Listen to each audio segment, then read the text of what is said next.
you hear it. This meeting is being recorded. Welcome, folks, to this Reasonable Faith Adelaide chapter on a cool Adelaide night down here in Australia.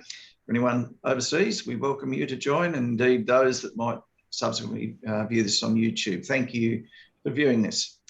I'd like to introduce our speaker for tonight, Trevor Harris. He has a master's in urban architecture, and but is certainly interested in visiting the Middle East and places where much of the history behind the Bible is in place and in view. Trevor's going to speak to us about the post-flood world and the evidence for what we read in the Bible about this post-flood world.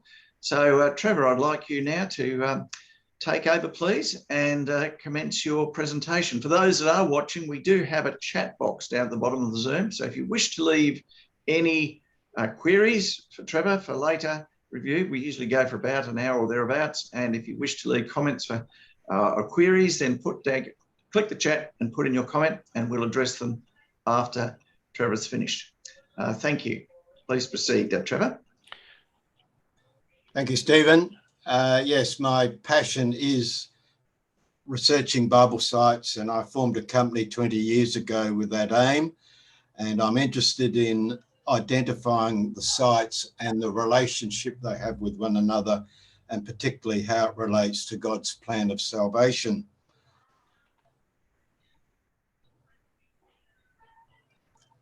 Thanks, Kevin. Sorry. Got it. Back one. Oh, dear. So tonight the presentation is 5 sections. The first part looks at Noah's Ark landing and the proposal for it, and explaining the logistics of that locality and the important covenant that was made there by God and Noah. And we then look at the journey from that site from the east and across the top of the land of Shinar.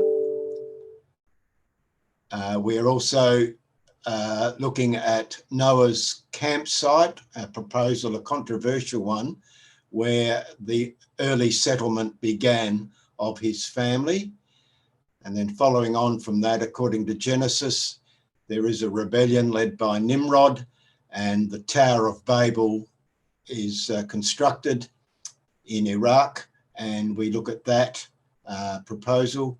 And then after that, we get the account of the dispersal of the nations, which are the building blocks of our humanity today.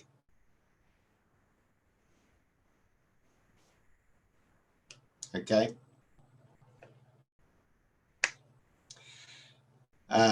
If you take a biblical view, the two main schools amongst Christians on the time frame is the Septuagint, which has the flood at 3,298 or approximately around there for the flood. The Masoretic text is a lower one, around 2,350. And from that, we also get dates for the Tower of Babel, and they come down to the birth of Abraham. There is debate on these two approaches to the dates. I personally like the Septuagint for descriptions on the geography, but I am of the opinion the Masoretic is a better time frame to work to. I had the privilege of hitchhiking around the world when I was a student, and part of that trip took me to the Iran-Turkey border. And on that border, I got a view of what's called traditional Mount Ararat. And there it is in the distance. It's often covered in snow and ice, a very high peak. But this traditional location that's popular in the Western Church is not supported by the geology.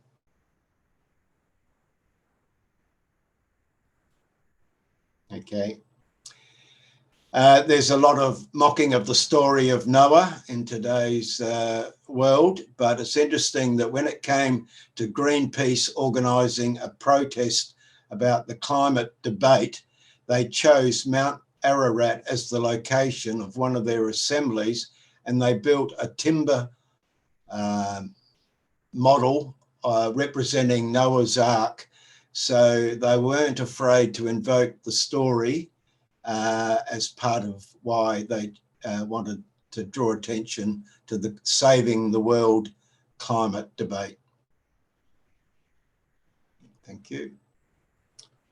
So there's actually many proposals for where the Ark landed. I've got 15 at the moment in my research. I'm just showing 4 in this slide that are popular. The first one, number 1 there, you can see is Mount Ararat, which we just looked at.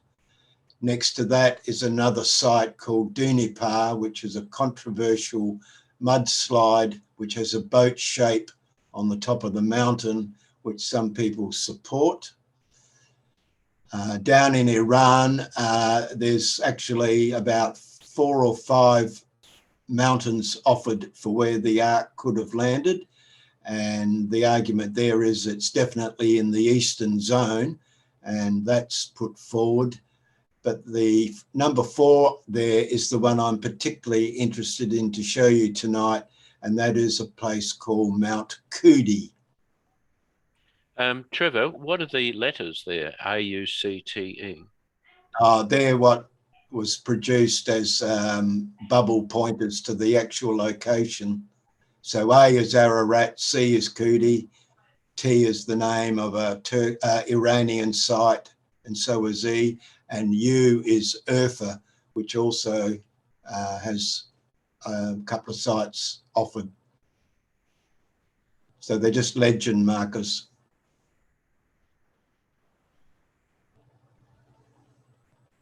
Okay.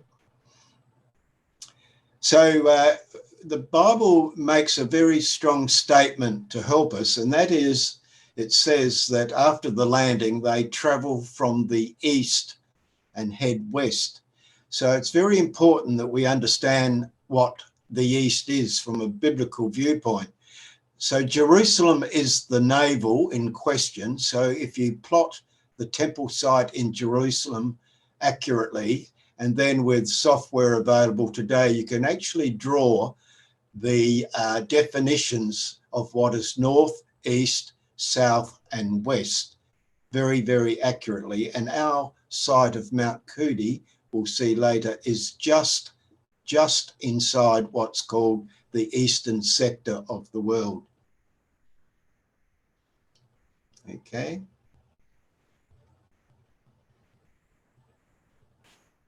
So in the southeastern section of modern-day Turkey, the footprints of Noah can be seen in quite a few locations. For example, up the top there, we've got a city called Sırnak, which is in the Turkish Sir-i-Nua, which translates as the city of Noah. They actually have a city there today, quite large, with a university that holds seminars researching the topic of Noah, the history, and they invite scholars from around the world to do presentations there. We also show there the E marker, which is our Mount Kudi, where Noah's Ark lands. Just to the south of it is a site which has been researched recently by a chap who I've been able to make contact with, and his proposal is that it's called Thamanin, which is 80. And in Islamic tradition, the tradition is the Ark had more people on it, and up to 80 people, that's Noah's family and the grandchildren, were camped just below that in the descent, which we'll see later on. And a bit further to the west is the place of Sisra, which has a huge mosque there with the claimed burial of Noah there. There's actually 6 localities in the world offered for where Noah gets buried, and Sisra is one of them. So Noah is well revered and honoured in this part of Turkey.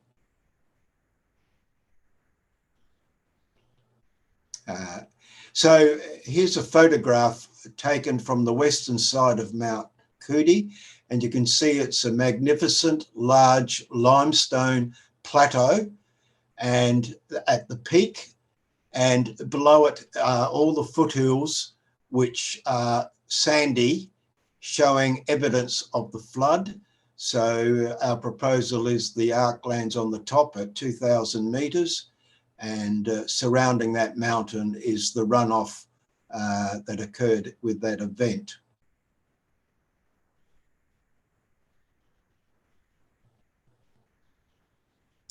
So the list of evidence is quite strong. For example, this location, we just need, it has to be in the place called Urartu or Ararat in our Bibles, and in the Mitanni kingdom at the time that Moses wrote the account. So it has to line up geographically with that.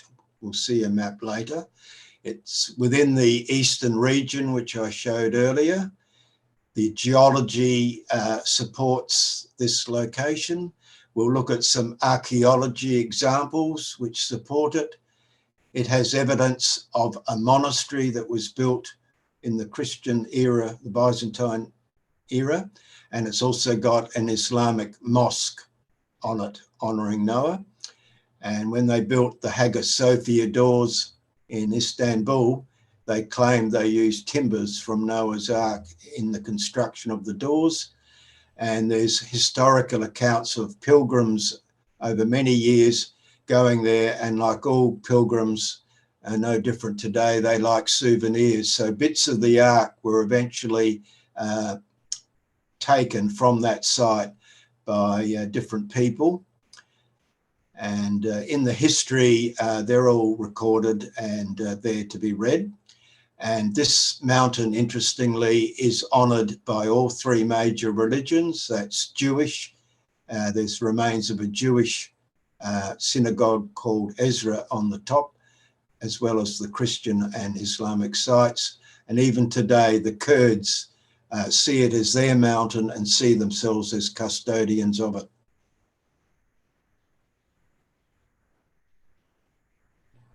Here's a map made by a Russian archaeologist, and he defined Urartu or Ararat, clearly showing that the traditional site we saw earlier is located within it, and our Mount Kudi is also located within it. And Genesis says the ark came to rest on the mountains, plural, of Ararat. So the question is, with the biblical description of the ark, it's quite large, therefore the landing site has to meet topographical factors. You can't have a huge boat structure on a high peak with a high slope. It needs to land in a correct location, which I'll give soon. But before we do that, just to give you some idea of scale, in America, a Christian group, Answers in Genesis, has built a replica of the actual size of Noah's Ark, which was 157 metres by 26 metres wide, 16 metres high. And that is a very popular museum. They've had 10 million people pass through since it was built 15 years ago. And to compare it to what we know today, there's the Titanic, and you can see with the Titanic's dimensions, it's 60% of the length of the Titanic, the same width and half the height. So in today's terminology, a good size container ship was what Noah was required to build. And just as a little joke there, my quote is the one that people like: Noah's Ark was built by amateurs under God's direction. The Titanic was built by experts claiming God could not sink it. So on the top of Mount Kudi, as I said, it's a very large limestone plateau, and there is a peak which is indicated on the illustration there, with the bullseye with the name Kudi. And to the west of it is a gentle rolling valley. And my proposal is the ark settles in that valley, not on the very highest point.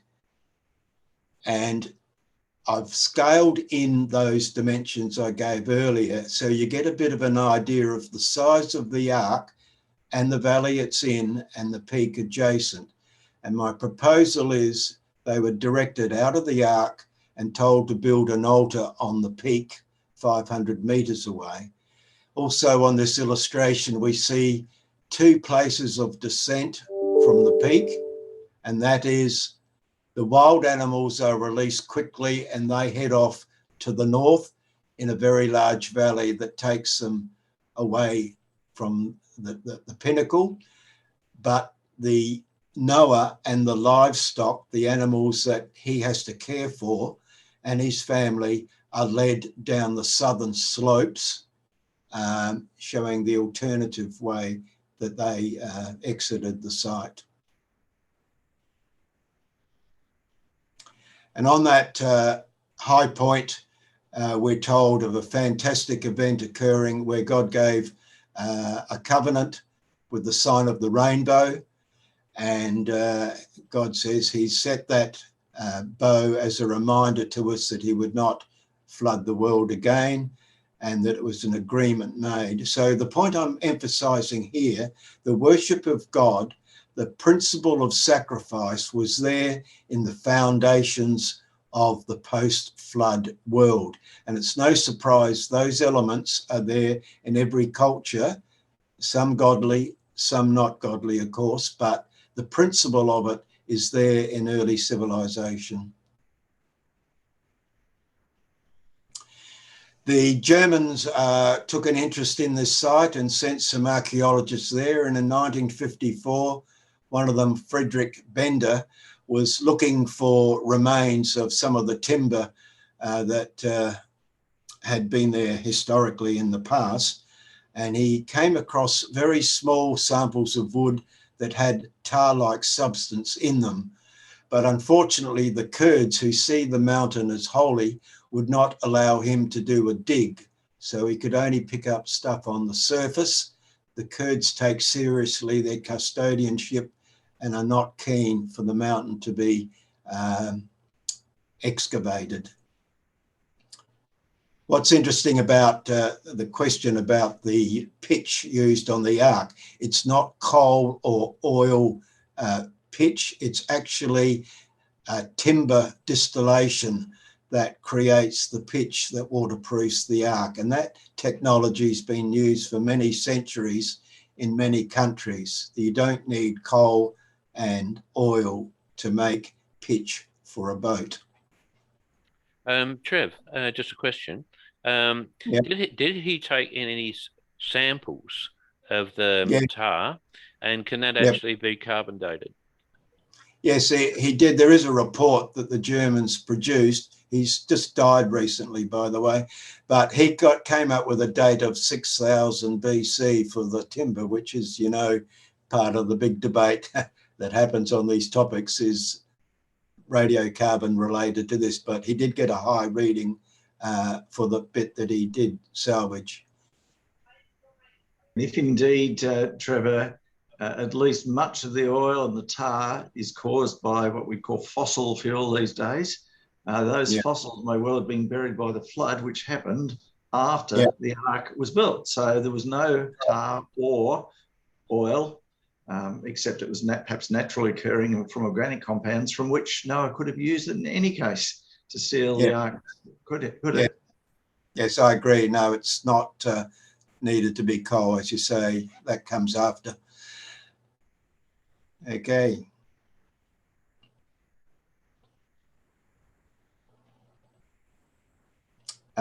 Now, there was a very famous woman archaeologist, Gertrude Bell, who spent a lot of time in the Middle East checking out sites. And in 1911, she actually organised to climb Mount Kudi, and her guides, who were Kurdish, explained to her that the ship of the Prophet Noah mosque was still there for her to investigate. So she went up there and took this photograph, which is still there today, of the Islamic tradition, which is very, very strong in the locality. And they used to hold annual pilgrimages there, honouring Noah and the story of the flood. So she was quite interested to investigate that story. Now, Josephus makes a very controversial statement about Noah and the ark. He says, now the sons of Noah were three, Shem, Japheth, and Ham, born 100 years before the deluge.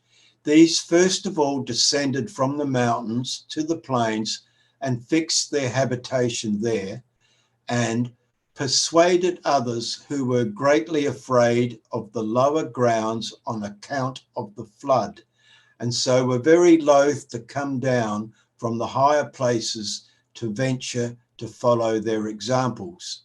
So the big question I raise here is it's controversial because it's implying a few more people were involved in the story. And so my question is, who are these scared people that weren't so keen to follow Shem, Japheth, and Ham and Noah?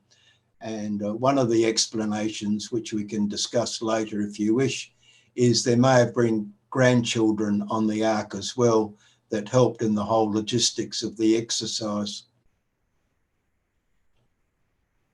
So what's on the ark? Well, it's clear in our account, it's Noah's human family, whatever numbers were there. We have their names, all the males that is. We're told there were wild beasts in the grouping, and Genesis differentiates between the wild beasts on the ark and what's called the livestock.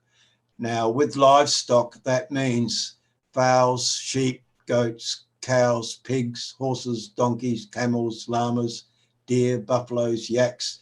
If you look up the definition of livestock around the world, they're common as animals that are closely associated with humans. And what we're saying is Noah took responsibility for preserving these prototypes, which we today benefit from, and he leads them down to be part of his early settlement.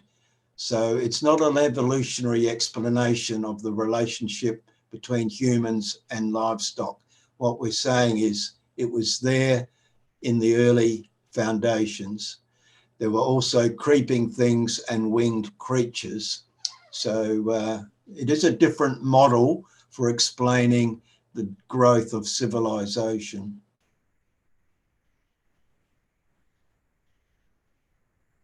So here's our map showing the logistics of the descent from Mount Kudi, and we've placed the definition of east and north with our 45 degrees from Jerusalem, showing the ark definitely is just within the definition of east. And I would put to you a proposal. It shows the divine inspiration of the Genesis account on this, because no human being could have done that back then and worked it all out without GPSs. So it has to be someone of great intelligence who knows exactly where the line denotes east from north. So this group with the animals come down on the southern side, and they arrive at this campsite, which today has a huge ring of stone still, and it is offered by scholars as Thamanin, meaning the village of the 80. Some say it's 8, some say it's 80, but it means 80 on most of the research I've done on it. And then they continue further down a river valley that comes down to the Tigris. And our proposal is the third camp is at the east bank of the Tigris. So what I'm saying here with the topography, it's a staged thing where the first group is brought down and kept in a holding area until everyone comes down, all the required animals, and people. And then from that camp, they then do another stage down to the Tigris. They obviously camp on the east because they then have to cross the Tigris, which would have been a big logistical exercise too. And then they are then arriving in what's called in the Bible the land of Shinar, the land between two rivers. Trevor, how are these campsites derived? Well, the first one is the peak we looked at where the ark lands. The second one is an archaeological site. As I said, it's a ring of stones today, quite large, which would form a corral for animals to be kept. And the researcher says in historical accounts, it bears the name Thamanin 80 on that location where the bullseye is. And then with the camp number 3, it's at the end of the river that they followed coming down to the Tigris. So that's why that bullseye is in that location. I know you mentioned Thamanin before, but so what's the significance of Thamanin to actually determine the campsite? Well, Thamanin is there in historical accounts as connected to the story of Noah. And the Islamic tradition says it's a village of 80 people. So it's a site honouring Noah's early descent, and the name continued on.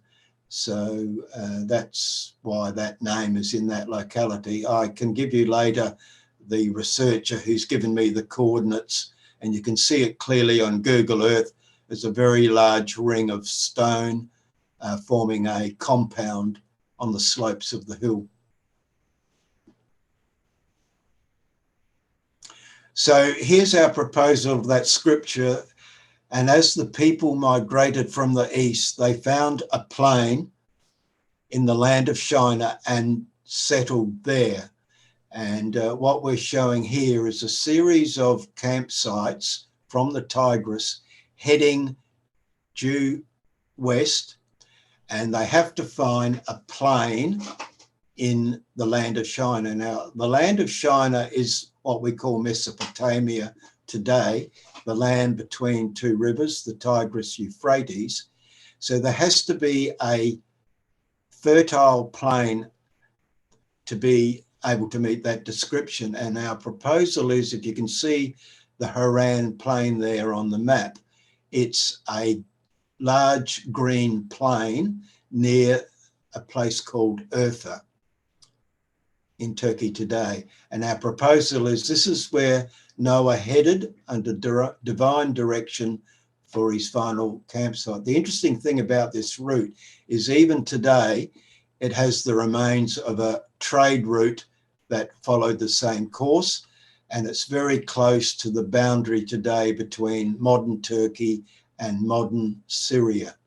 So there's a logic in how they traveled this particular route topographically.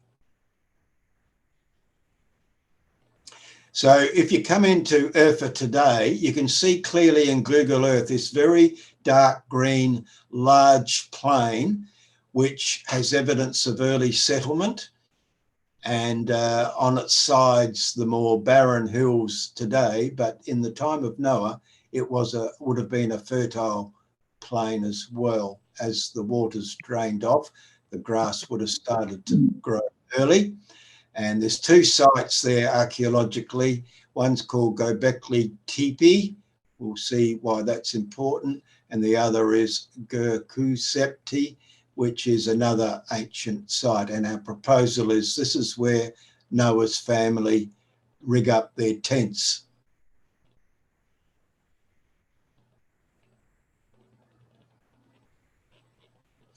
Now, this is a controversial thing too, but I offer it. And this is, in my research, I got the topography with that last map, but I haven't found any scholar who's been able to give more clues on where Noah ends up camping. But there is a controversial source of a nun in Germany in 1820 who claims to have seen visions of certain Bible events. And her descriptions of events were used by Mel Gibson in his film of the Passion of the Christ. And she, interestingly, makes a comment that she saw a vision of Noah camping in a particular locality and said he was on a hilly ridge between Lebanon or Libanus and the Caucasus Mountains. Now, the Caucasus Mountains, as you can see, well-known range. Mount Lebanon is a huge mountain in Lebanon, snow-covered. When you connect between the two factors there, you go right through the plain we just looked at Urfa. So she's saying that Noah camped somewhere near Urfa with her description. And today, that hill has created a lot of controversy because on this hill near Urfa, they have found the remains of a sacred precinct, and it's now under cover for protection of that white dome structure there at the top of the hill. And I'm offering it as a possible sanctuary of Noah, and you'll see why I propose that. But all the writings on this site, to give it the description, it's the dawn of civilization, National Geographic, and the Smithsonian Institute has it as the world's first temple.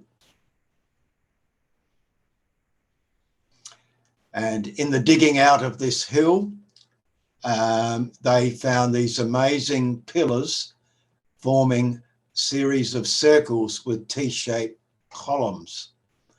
And Klaus Schmidt, the German archaeologist, has spent 20 odd years digging this area, and it's now promoted strongly by the Turkish government as the dawn of civilization.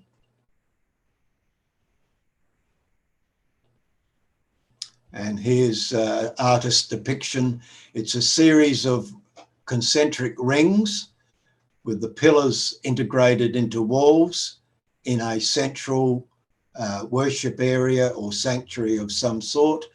And the size of the pillars requires strong labour, and there's a certain geometry that we'll see later showing that it's not an accidental structure.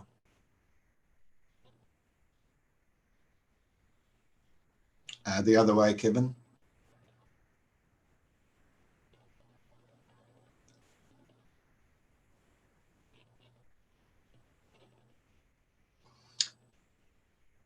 So when you stand there today, the size is impressive of these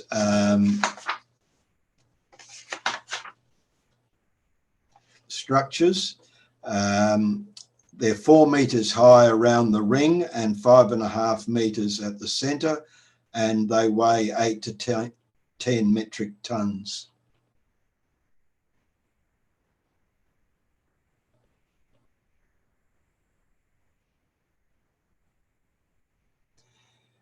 And you can see here in the architecture how everything has a logic to it. And even though it's dated as a very old structure, they understand geometry. And some Israeli scholars have analysed the relationship between the central columns where an altar could have been, showing it forms a perfect triangle, showing again a lot of thought went into the construction here. Next. The controversial thing with the pillars is that on them is many animals that have been carved. And we see, for example, on them scorpions and vultures on that first one. We see a fox in the second one, and we see a snake matrix zigzagging on the third one, and the snake heads are all in the bottom of that crisscross matrix showing an interweaving of snakes. So the question is, why am I offering Noah as a originator of the site, and yet we've got these very bizarre markings on the pillars. But our next slide shows our proposal is that originally these pillars had no carvings on them. Originally, with Noah and his extended families, it would have been just plain T-shaped columns. Why T-shaped? Because to create a T-shape is a lot more work than just a straight column. Our proposal is, this is representing the letter Tau, which, if you know your Hebrew, is the last letter of the Hebrew alphabet. So just as we say Alpha and Omega in the Greek, in the Hebrew, it's Aleph and Tau. And Tau in the Hebrew understanding is a symbol of salvation. It's got a deep meaning, and even in some cultures like the Egyptian one, it's used as the symbol of life. And Christians have come along and have adopted the Tau in some of their emblems. For example, St. Anthony and St. Francis used the Tau cross as their symbol. And if you go to Ireland today, there's Christian sites that don't have the Latin cross, they have the Tau cross as their symbol. So our proposal is there was a deep spiritual significance in why it was a radiating ring of T-shaped columns.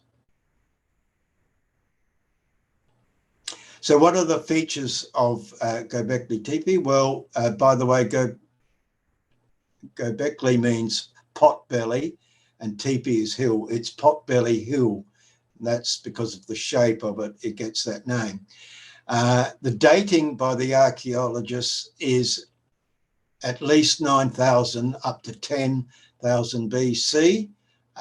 So it's very old, and because of its age and its complexity, it's overturned the Neolithic model. The Neolithic model in archaeology has a whole lot of primitive people getting smarter, making better structures over time. Here we have something in reverse, where we have a very complex architecture with strong symbolism, and it's later on they become less sophisticated in some of the sites surrounding it. So it is a challenge to archaeology, all the features that are there. It is claimed by quite a few as the oldest sanctuary in the world. It's got 6 main circles and smaller ones nearby. The T-shaped pillars we've looked at with their carvings. And most of the animals that are depicted are wild or dangerous. Snakes, foxes, scorpions are common. The snakes and foxes are 40% of the carvings. And there's also evidence of ritual skull practices. And the other controversial thing is, not long after its use, relatively speaking, it was totally buried by some unknown people. So I'm now going to present to you the controversy and the explanation for all that you've seen. And that is, Noah and his extended family built this structure soon after the flood as a place of thanks to God for their salvation. It was a worship site. The circles can be explained that each family of the 3 main sons had their own dedicated worship space, but clustered together. And that continued for some time, over 100 years. But later on, after the Tower of Babel, Noah moves northward, probably into Armenia, and possibly with Shem. And eventually the site is taken over by the growth of Nimrod's Babylonian Empire. And they're the ones that actually started carving the animal shaman figures, and they're responsible for the skull remains with corrupt rituals. So what we're saying here is they pervert the original purpose and use it for wrong practice, as often happens in certain localities when evil gets the upper hand.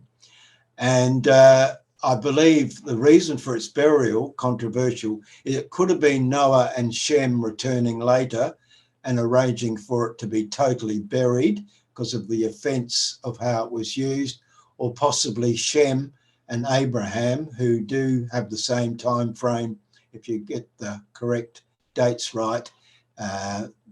They could have been the ones responsible for burying it. And it was left totally buried until 1963 when it was discovered, and it's now been excavated since 1995.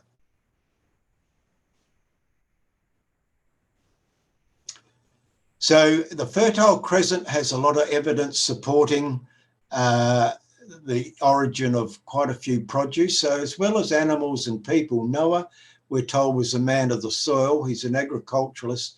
He would have had cuttings and seeds of cereals and grains on the ark. And we're told God told him to have food for provisions. So all of that was on the ark. And then when they come down into their settlement area, they bring with them all the materials to support life.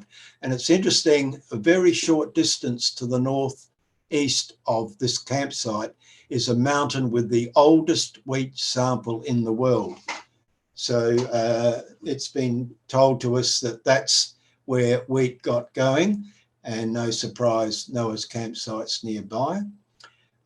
Apricots are found in Armenia, early apricots that is.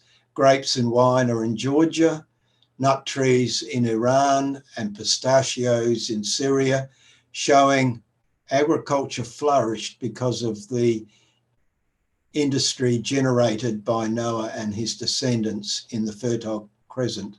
You'll see there two names there, Halaf and Nubaid. They're the names put by archaeologists for the pottery of the earliest people groups in the Fertile Crescent. So the pottery there shows the extensiveness of the settlements in the Fertile Crescent early on.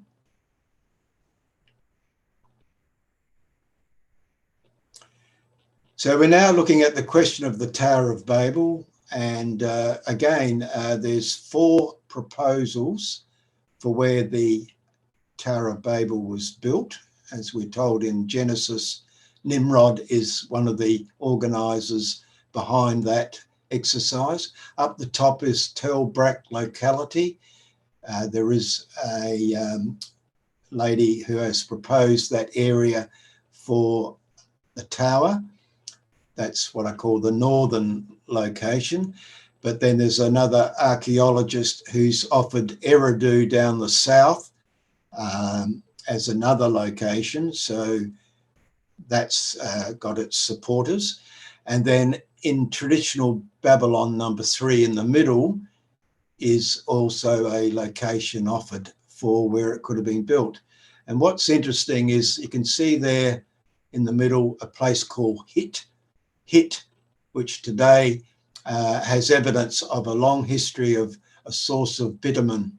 So our proposal is the bitumen for building the tower had its source near the banks of the Euphrates, and it was taken by rafts down to a location. And the one I'm proposing is number 4, Borsippa.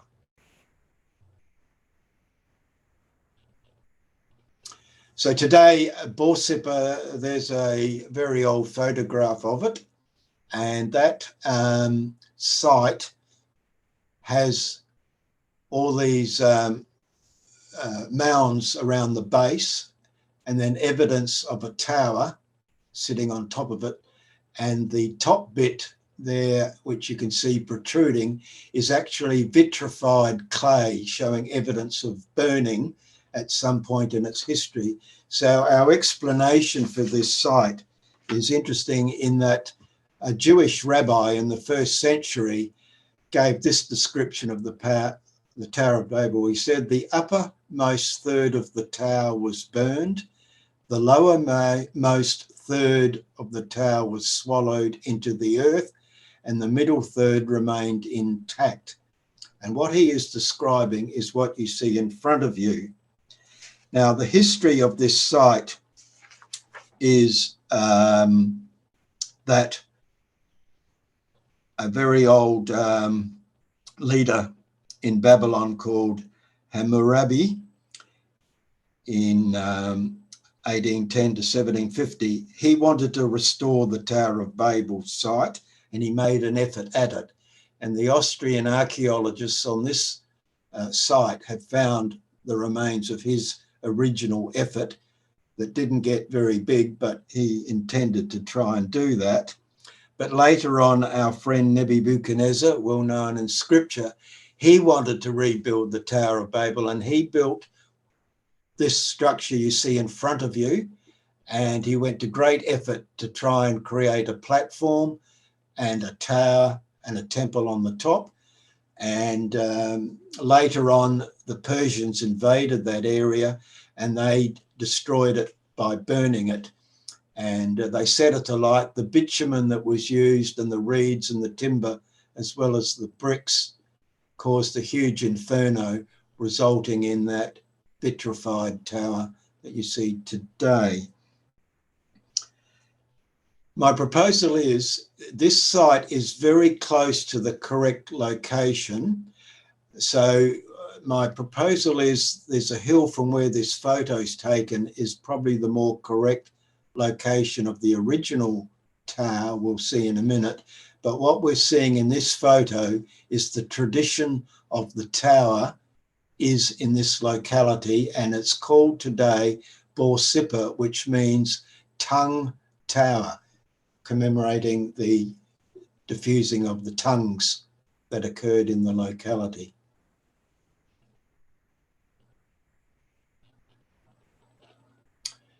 So again, the nun I mentioned previously also made a claim of seeing a picture vision of the Tower of Babel.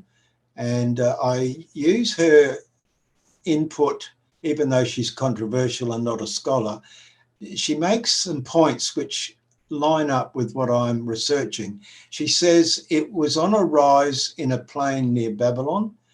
It was a circular city with a large diameter of 10 kilometres, that's a 10-hour walk.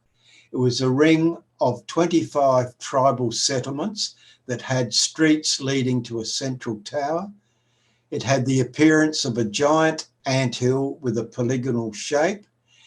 The animals that were used were elephants, asses and camels to help lift a lot of the materials. She said it was a 30-year project from the original idea to establishing the design, then all the materials from different regions, and then the building.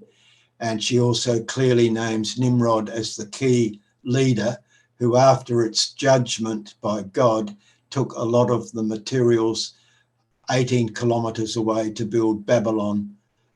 And that site is nearby today, you'll see.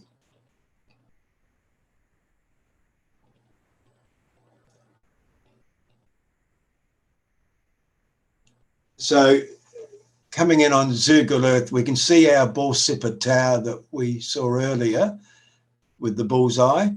And next to it is another very large mound, which today is quite barren, but nonetheless large. And on the top of it is a mosque in honour of Abraham. The story there is they said Nimrod tried to kill Abraham. Because of that legend, they wanted a mosque honouring Abraham at the site. And here's our proposal based on Emmerich of a ring of where all the settlements were around the perimeter. There is a canal even today giving access for materials and the bitumen to be brought down to the site. And the radius is approximately 1.5 kilometres. And so it's a very large site, which is today covered by many farms, canals. But there is an interesting, if you look at some of the roads there, there is that radiating effect created in the landscape even today.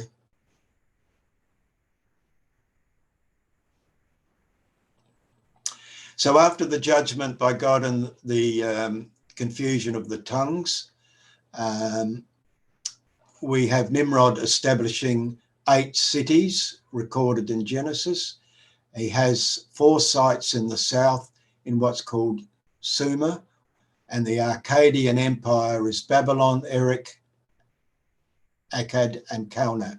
There's sites in the south, and then up in Assyria in the north, he has Nineveh, Rehoboth, Calah, and Rezin. So this is the growth of idolatry and evil, which has an influence on the whole of the Middle East, and that influence is permeated through different cultures today. But the scripture says it comes from the rebellion that was there early in human history.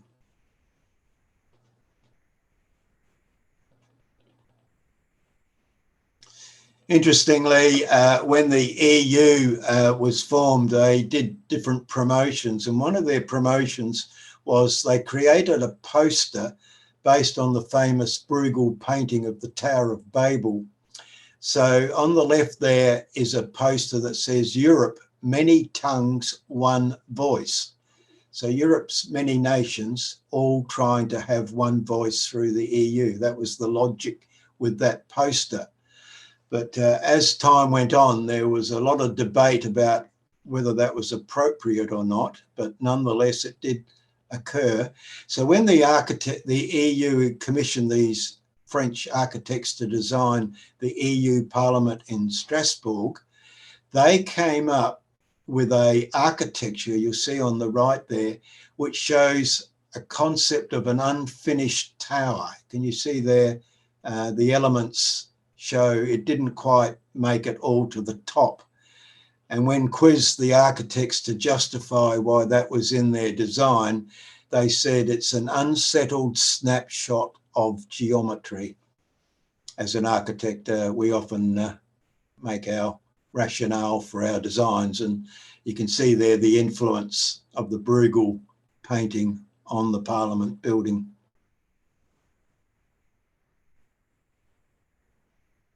We now conclude by looking at the spreading of the families from the judgment that came. And we look at Noah's family, and there's huge evidence supporting the dispersal based on the geography. For example, Joseph's family, by the way, he's honoured as Japetos by the Greeks, Pra-Japeta by Indians from India, and Jupiter by the Romans.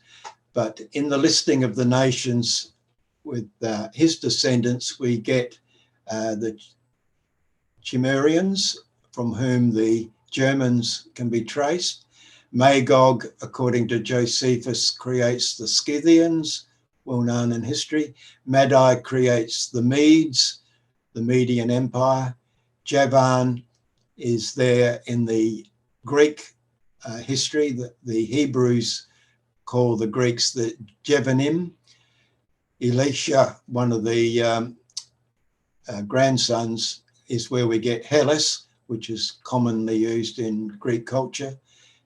Tarshish in southern Turkey, Kittim in Cyprus, and the Dodanim gave their name to the Dardanelles, which is famous to us Australians because that's where Gallipoli is.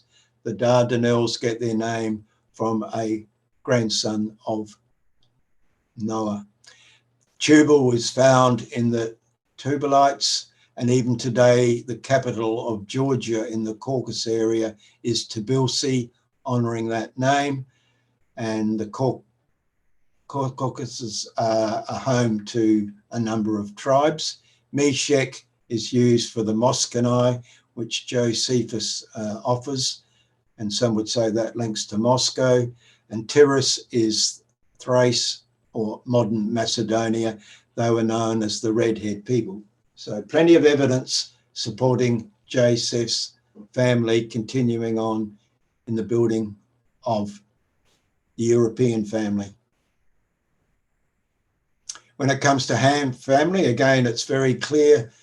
He's honoured in some cultures as Ammon-Ra, according to some theories. Cush, well known Ethiopians are the Cushites. The descendants of Havilah are the Persian Gulf. Sheba and Dedan are there with the Arabians. And Nimrod is actually a son of Cush. Mizraim is the ancient name for Egypt, even used today. You'll see it used on banks and buildings in Cairo. And the 8 descendants of Mizraim are found in different sites around Egypt, and they're also linked to the Philistines.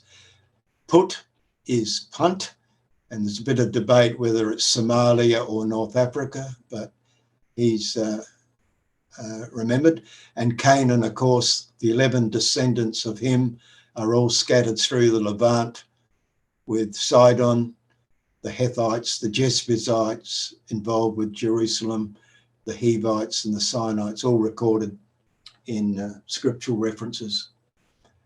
And then the last family member, the famous one of Shem, he's father of the Semitic nations, from whom the Elamites or the Persians are derived. Asher provides the Assyrians, Lud, the Ludim, Western Turkey and Lydia.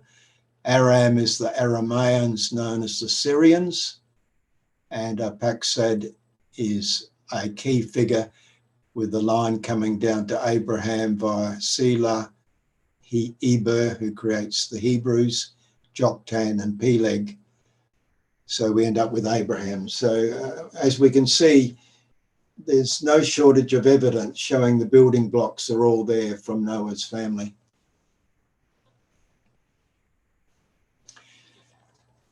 Now, it's interesting on the debate about the human family that the DNA has, ancient DNA has established our commonality is quite strong.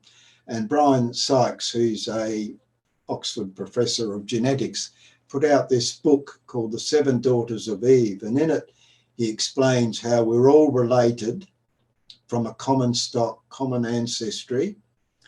And he said that all the modern white Europeans of Europe can be traced back to 7 clan mothers who are responsible for the genetics in the European side of things.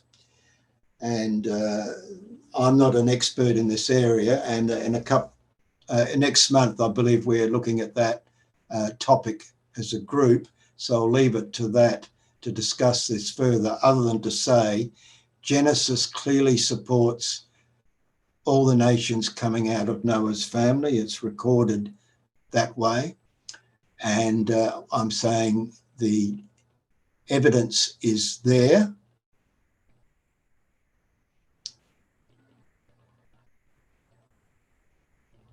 And in summary, these are the building blocks of early civilization and their characteristics. It starts with religion, with worship and sacrifice, and that principle is found in most cultures all around the world in some shape or form, sometimes godly, sometimes not, but it's there as a trademark of humanity. The genetics is common, as it says in Genesis, and we shouldn't be surprised at that. There's debate on the time frames, of course, but the commonality is there.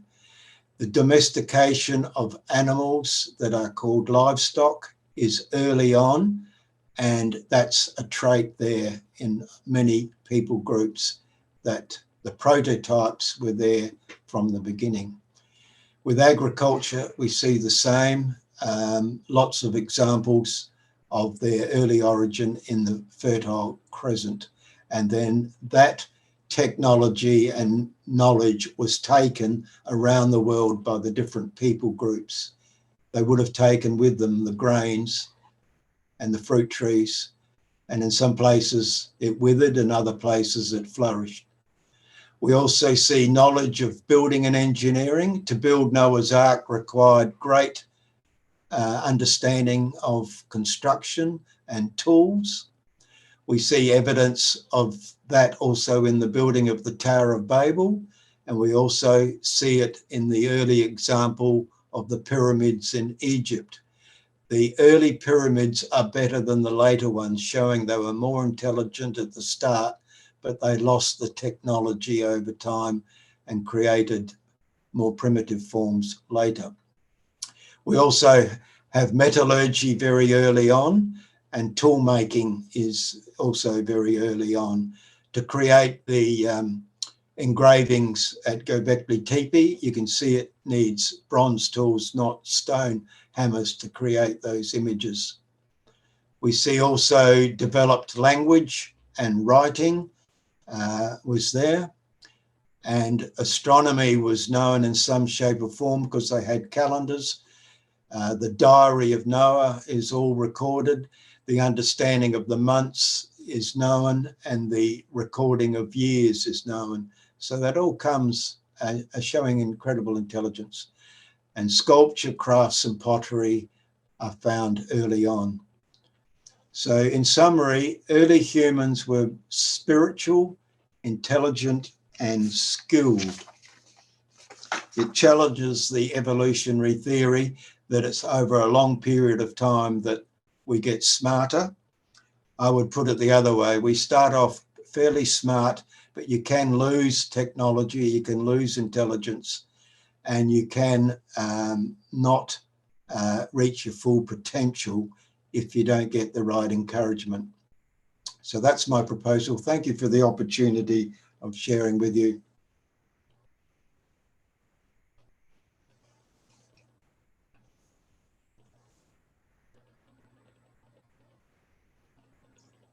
Thanks very much, Trevor. I'm afraid I was just trying to jot down a note when you finish, so I take a little bit of time to get there. But look, thank you so much, Trevor. Obviously, you're addressing part of the scriptures, those parts, well, starting, yes, from the, I guess, chapter 9 specifically, as they come to the halt on the mountaintop, and then going into chapter 10 and 11, particularly, covering issues which most people really don't dig that deeply into. I certainly was fascinated by the possibility of where Mount Ararat was located. So, no, well, thank you for giving us that deeper research of where what we read and often gloss over in those early chapters of Genesis. So, look, this is the point where I think I will now go to the recorded comments and ask you, if you wouldn't mind, to go through each of them. We might have to group them together as we go. First of all, I think we see that in a more general sense, Kevin seems to be intrigued by the opening comment that you had that hike through the Middle East, and his question was, what was your hitchhiking? What was your hitchhiking experience? Would you like to cover that within a minute or three? Yes, well, I'd done 4 years architecture and got exposed to the history of architecture and many of the sites. It whetted my appetite that I wanted to travel the world and check them all out as much as I could. So it took a year to travel through 26 countries. I started in Adelaide, hitchhiked to London overland, came back via Trans-Siberian Rail, then did Japan, and then Darwin, Adelaide. My budget was $1 a day in those terms. And in today's money, that would be about $10. So I developed skills of survival and how to do that. I had a backpack, camped out most nights in all sorts of locations, under bridges, construction sites, barns, haystacks. And then once a week, as a member of the youth hostels, I'd get a scrub up and wash my clothes for $1 a night in a youth hostel. So I learned a lot about different cultures and as well as the sites. Wow. Kevin, do you want to, has that answered your question? Was it easy to hitch a ride? My longest wait was Tennant Creek for 3 days. No one wanted to pick me up to take me to Alice Springs because I was dirty, had a black beard and looked like a hippie. Yeah. Well, thanks for sharing that then, Trevor. That certainly was very, very adventurous. It's probably a rather mild term to put for it, particularly some of those places you went through. So what years are we talking about in terms of? 1969. And it was a time when a lot of hippies were traveling what was called the hash trail from Europe. Yes. From Europe through to Nepal, where the government sold hash cheap to hippies who would get spaced out of their brain in the Himalayas.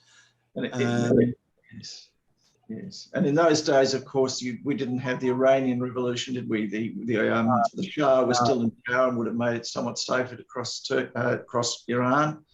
And of course, Turkey, by and large, was, I guess, not that difficult to get across. And Saddam Hussein, Iraq wouldn't have been too bad. So, yeah, okay. Well, it was probably a calmer time of the world than it is now.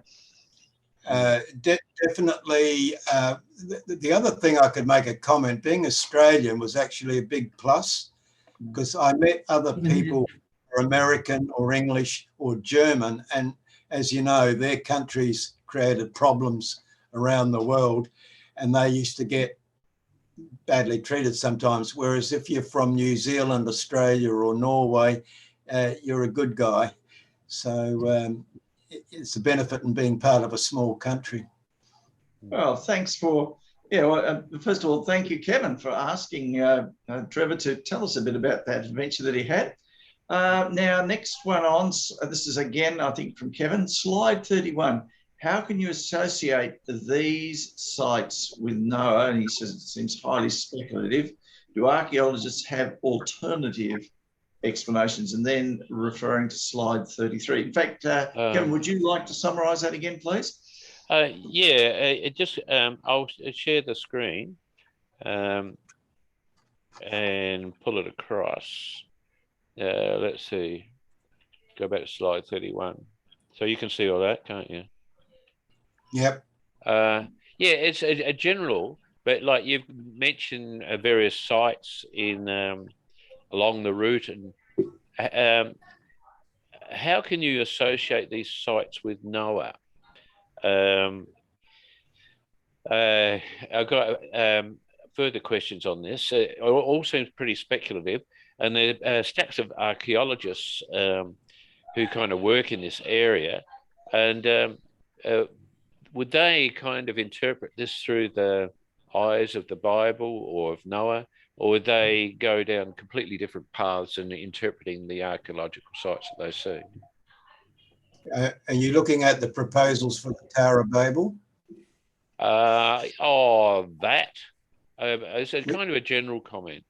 So I'll see like this one here. You got this Gobekli. Yeah. Now you've associated with Noah, but what would archaeologists do with this? They just look at it and interpret it differently, wouldn't they? Correct. They interpret it as a Neolithic site that is 9,000 to 10,000 years old. So they would, using the evolutionary model, say some very smart Stone Age people worked out how to build a sanctuary and went to a lot of trouble. And part of their motive is to do the artwork in a shaman type culture or totem culture. So they would not see anything godly in this arrangement at all because of the time frame. Whereas I'm saying it does have a godly explanation. It looks like a dodo bird. Well, it's a vulture. Oh, okay. Yeah, you've got vultures there and a scorpion you can see on that. Scorpion. And the fox. But the snakes are the most dominant feature of the carvings.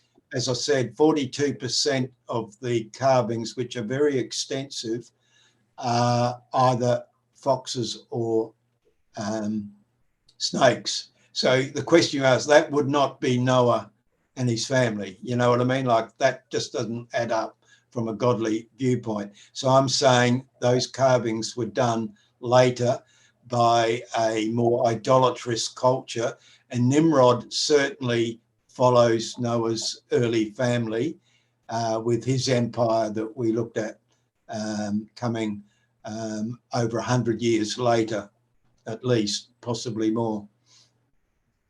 And look, if I may go back a few slides, what I guess interested me was, first of all, it was, you know, National Geographic and at least one other organisation, was it Smithsonian, said this is the oldest temple that we know of.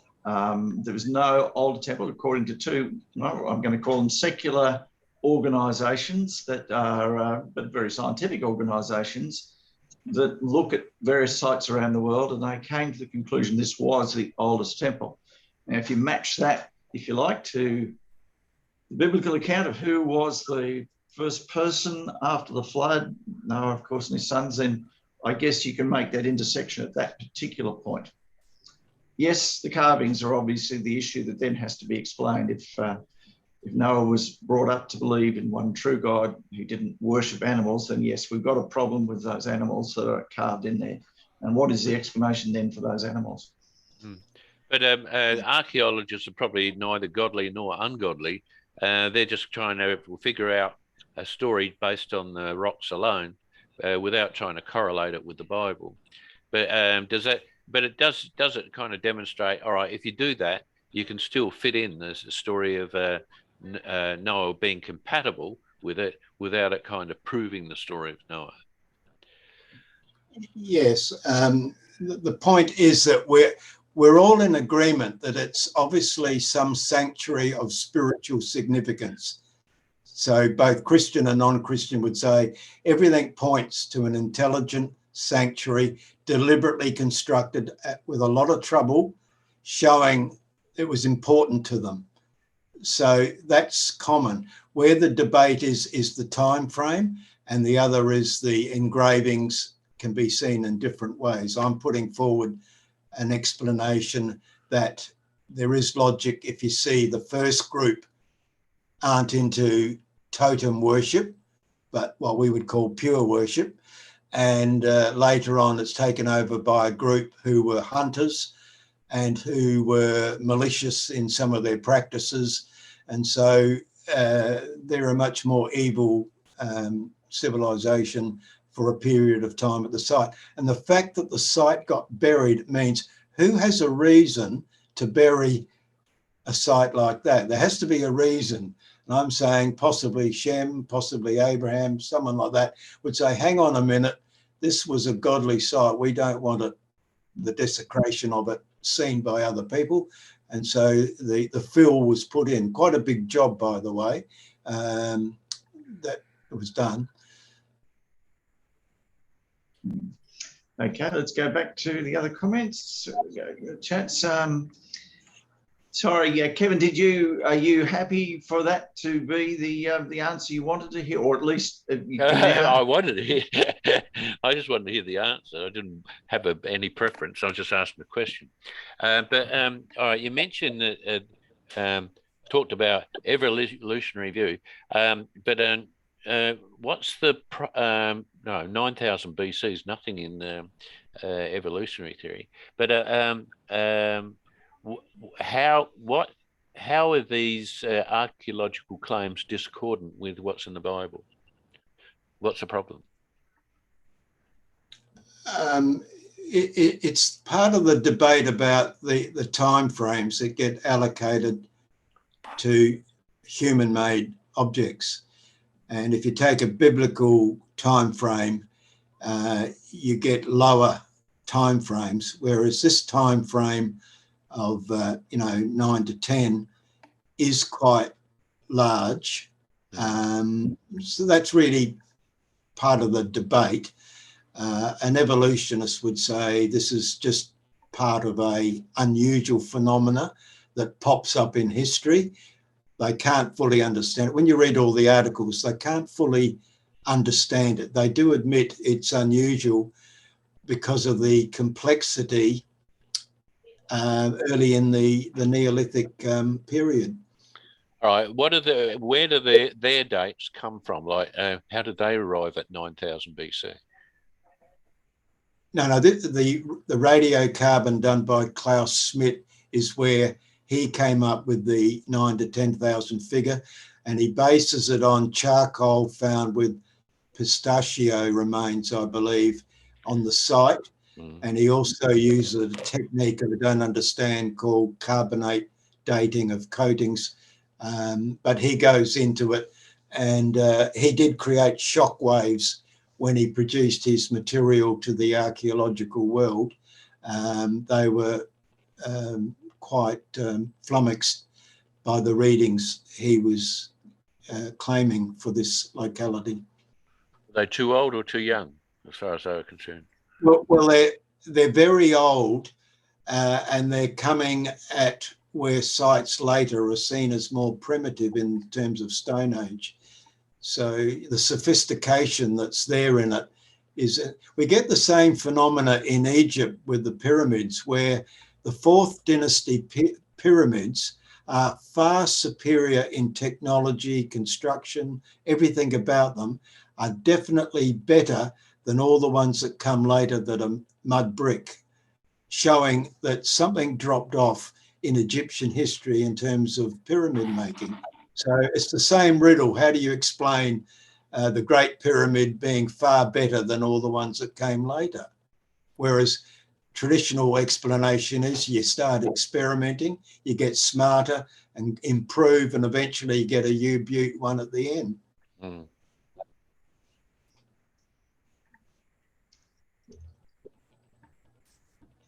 Okay, so okay, well, I guess we've debated that one a little bit. Kevin, are you happy that we've got an explanation there? The fact that it is, I think we can all agree it is a fairly complex, well carved. Looking at those images there, and if people, and now we know it was radiocarbon dating, radioactive carbon dating, saying 9,000 years, then we can certainly see. Both the structure and the carvings certainly reasonably sophisticated for a date when supposedly man was quite primitive. Is that a good summary, Trevor? Yeah, well, that's a good point, yeah. But the trouble they went to, like, if you looked at it from a human viewpoint, a straight up column's much easier to do. Why would you make it into a T shape? What's the logic? Yes. What were they worshiping? What was the significance of it? Yes. Yes. And what would you say is the overall conclusion that you're forming from all this material? Like, what does it prove or show? What I'm saying is, when you look at the route that Noah takes, he's heading west of where the ark lands. Why is it that this site is almost due west of where the ark lands based on the earlier evidence? What's the logic in the location? I'm saying there's a bit of a divine principle of him being led to a particular locality for a particular reason.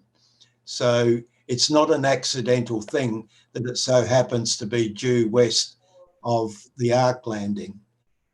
And the scripture says that's the way Noah travelled, from a eastern position to a western position. And admittedly, I had to quickly check that. It's at the beginning towards the beginning of chapter 11 of Genesis, where you read travelling west. Yeah. Look, may I say too, just a brief comment. Okay, maybe this particular temple, Gobekli, could be argued about, but I did appreciate the fact that you were able to show that both Islamic, Kurdish, as well as, I guess, Jewish and Christian beliefs all support that location, the locations you mentioned, in the early stages of their descent from that mountain, which is not Mount Ararat, but that other one that you mentioned, I don't have it in front of me. That yeah, that's the one. You know, it is a common passed down belief among a number of groups who do indeed believe in divergent faith of who was their thing, but they all still have this common tradition that was where the ark landed, and then the next sites were, and the mosques that are up there as well, as though there is this common tradition that's passed down from our ancestors. Yes, it is an interesting phenomena.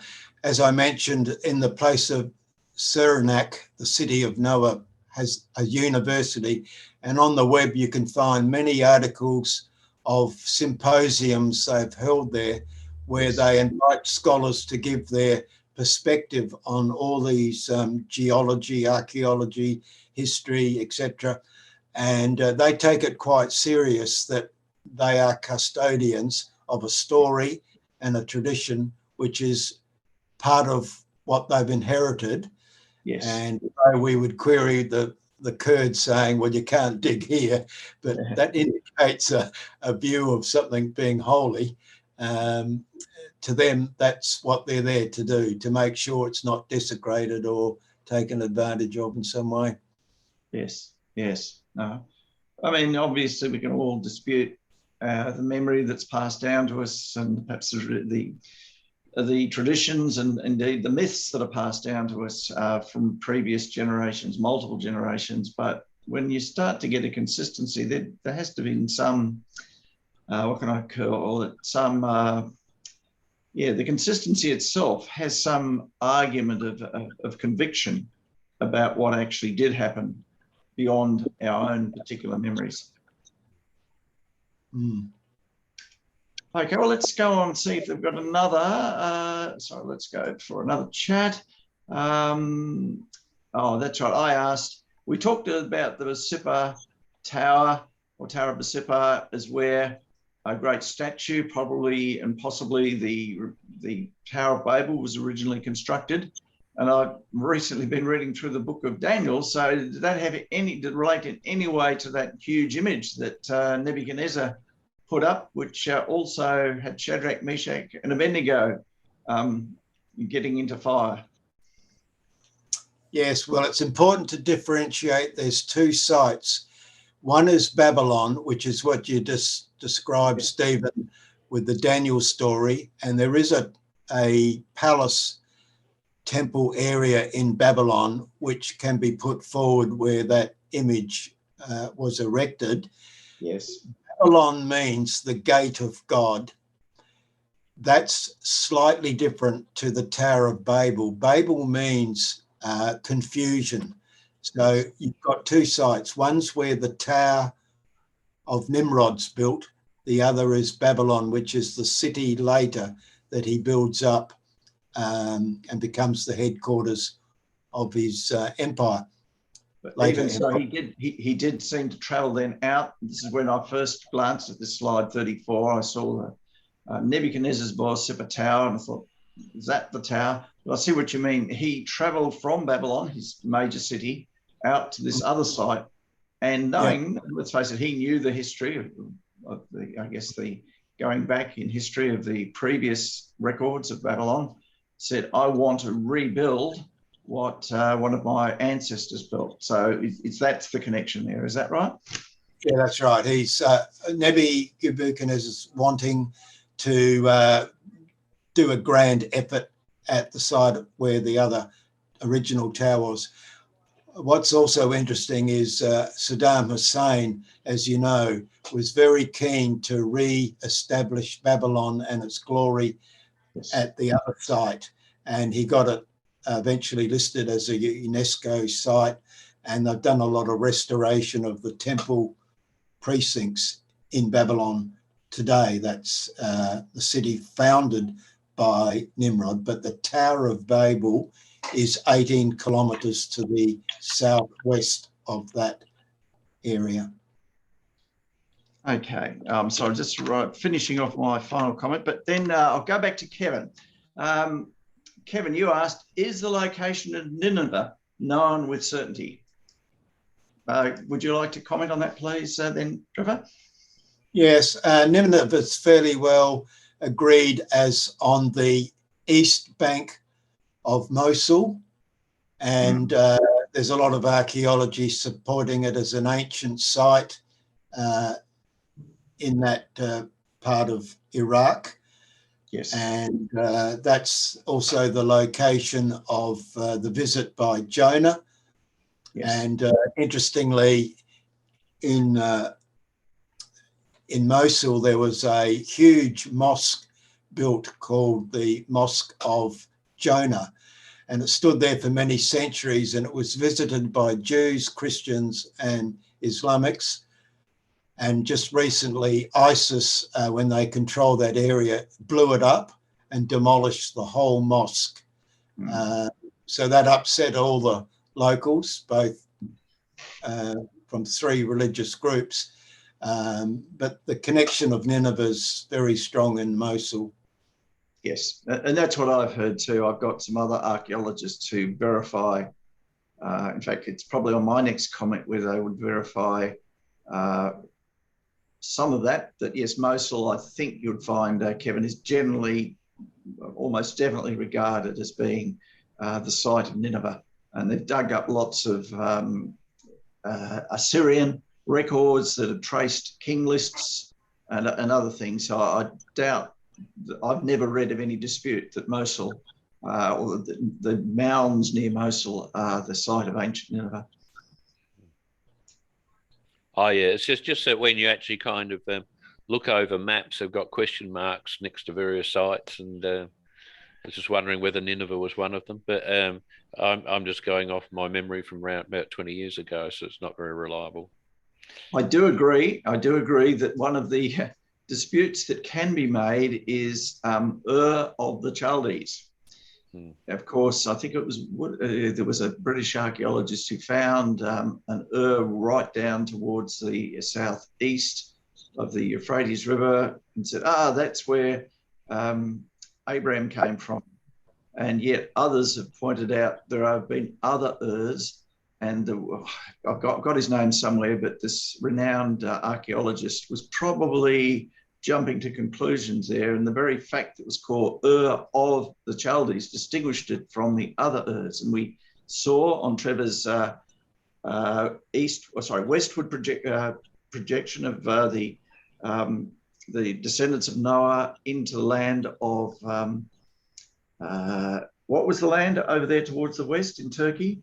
But it's where Abraham himself sent his son north to there, back to his relatives. So it seems that Ur of the Chaldees may not have been the Ur that was down in the southeast towards the Persian Gulf, but rather up in the area where where Noah headed for with his descendants.